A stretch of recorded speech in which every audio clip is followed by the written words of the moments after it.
just a good moment. Cole just a solid dude. Like, forever indebted to my dog. Cole is the guy, you know, because I feel like, you know, you can be a legend, but your stature grows even more when you produce other potential legends or legends, right? And like out of that whole big three, him, Kendrick, and Drake, he's got the best roster, and it's not even close.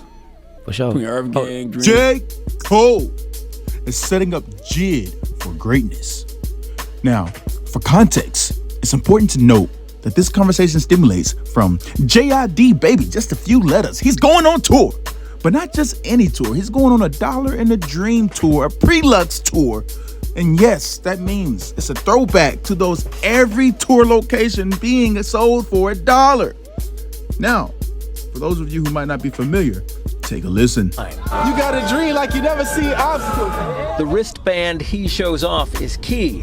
Promoters gave them out to folks in line, qualifying them for the deal that seems too good to be true, yet is true. $1 and a dream, let's go. That's right. As the sign says, J. Cole is selling tickets to his MSG show from the Irving Plaza box office across town for $1. He's going to be close to the stage, thankfully. So, yeah, he's very, very giving. For a $1 paid ticket, it's a miracle.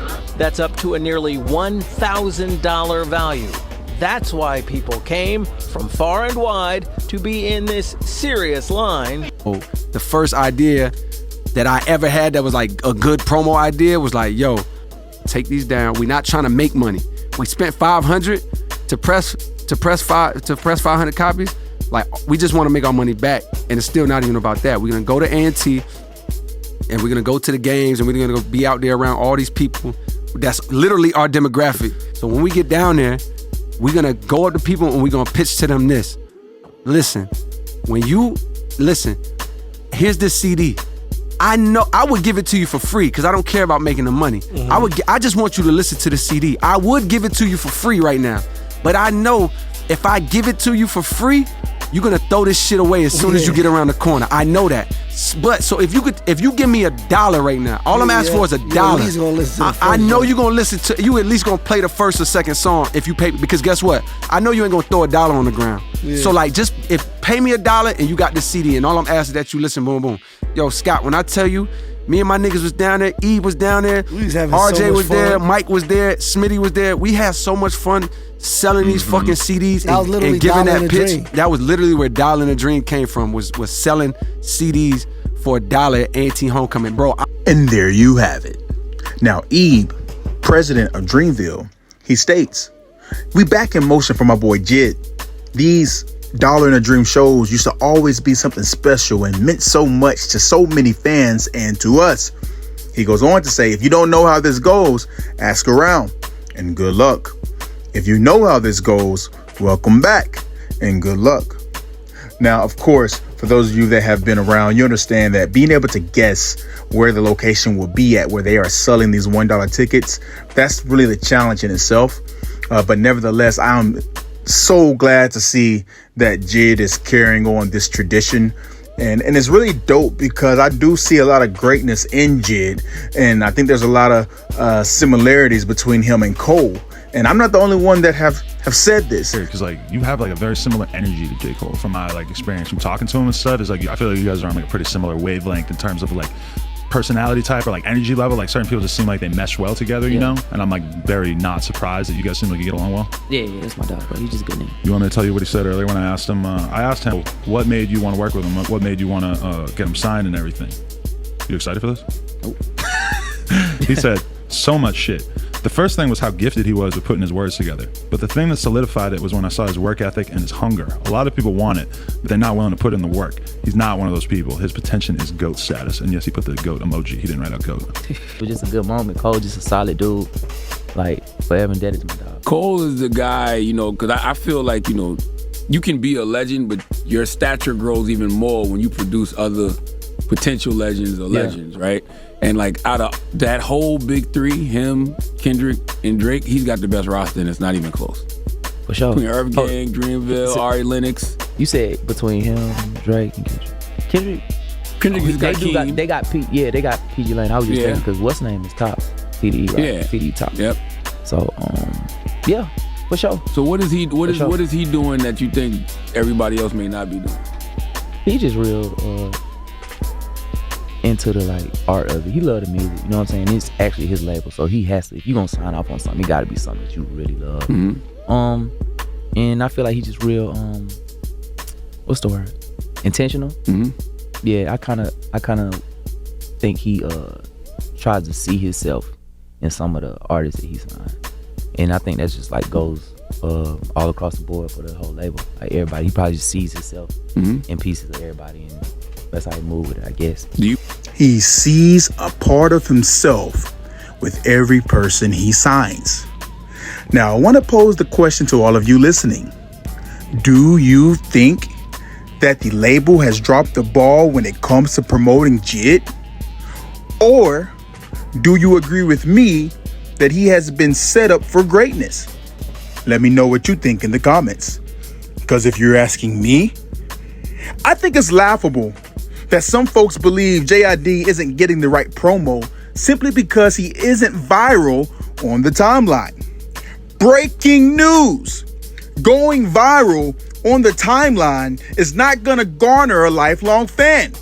I know we live in this microwave era that believes first week sales is the determining factor on whether or not an album is successful.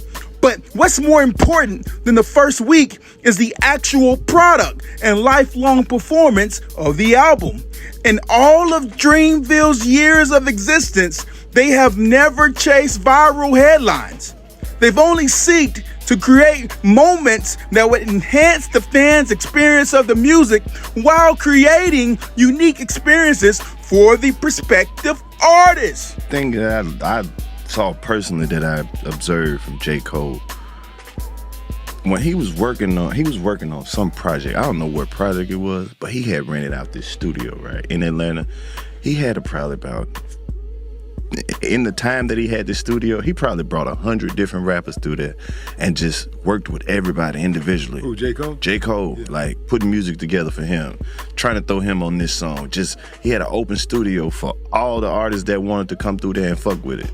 And it was just so dope, the outcome that he got. He had everybody from BJ the Chicago Kid, from Vince Staples, and just everybody who was popping through Atlanta at this time was popping up at this studio, just putting in work with him. So J. Cole is definitely one of those ones that's just super dope. And just to see how open his platform was to collab with whoever was in the game that fucked with him, may really get a lot of respect for him.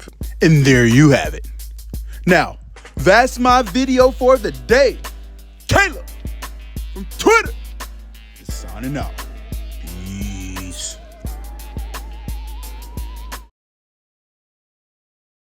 Hey, before I get out of here, I just wanted to take the time to say thank you to each and every person that has chosen to like, drop a comment, or even just subscribe to this channel. You know, I really appreciate it. Someone in particular, Miss Kim. Miss Kim is someone who's not new to this but true to this, but she states, you know, I've been conflicted about the Jay-Z and Cole relationship, but I think you got to take the cue from Cole and categorize the relationship in two lanes. One, artistic development, and two, business mentorship, especially as it relates to the label economics.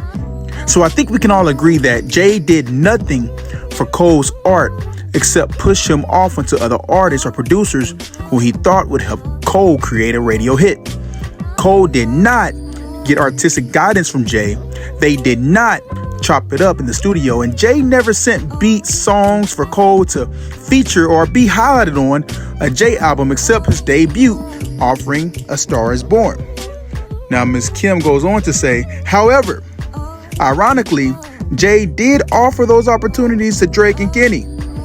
Cole ascended to the top of the hip-hop genre despite Jay, not because of him. Cole literally created his own lane and worked the hell out of it.